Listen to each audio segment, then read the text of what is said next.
Hajja Haruna Mubiru asurprise muwala we eyamaliriza okubeera nga asoma emisomo gye n'emmotoka empya kapyata kwegamba okunoonya omulimu kusobola okubeera nga kumwanguyira. By the way, ekisonga emmotoka with experience kati n'olwonvudde ku mulama.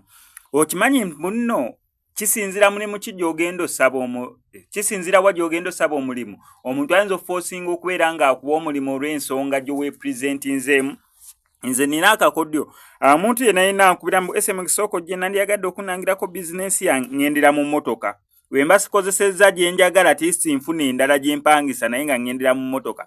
Ekisookera ddala ogendera mu mmotoka ekisooka aba agenda kuweeza amafuta. Ezo ze zisooka ku muntu yenna bonna benkozeeko nabo bizinensi nampita soko gye nina kye nandyagadde okwogeramuko naawe ne ngendera mu mmotoka. Oba byangambye bigaasa oba tebigaasa oba mu rejectinze oba tugambe tugenda kukola bizinensi alina okumpeeza amafuta kubanga abeera andabye nga nzize neevuga mpanduddemu maluso okujja nga neevuga.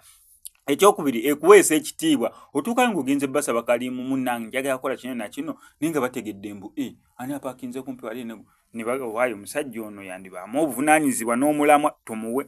Kati ndowooza Haruna Mubiru naye kaabazizza agambye omwana ono kamugulire emmotoka agende onnoonya emirimu ng'ali mu mmotoka tomanya ensonga zandiyanguwa. Nawe osobola otandika okirowoozaako naye nga twagala okuyozaayoza Hajji Haruna Mubiru olw'ekkula lyatuuseeko.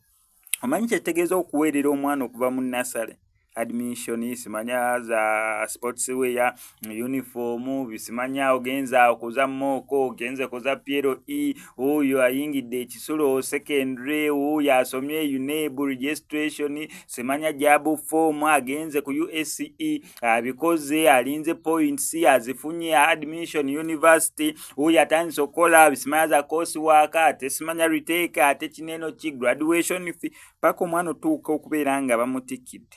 Eryo kkula lya njawulo tumuyozaayo.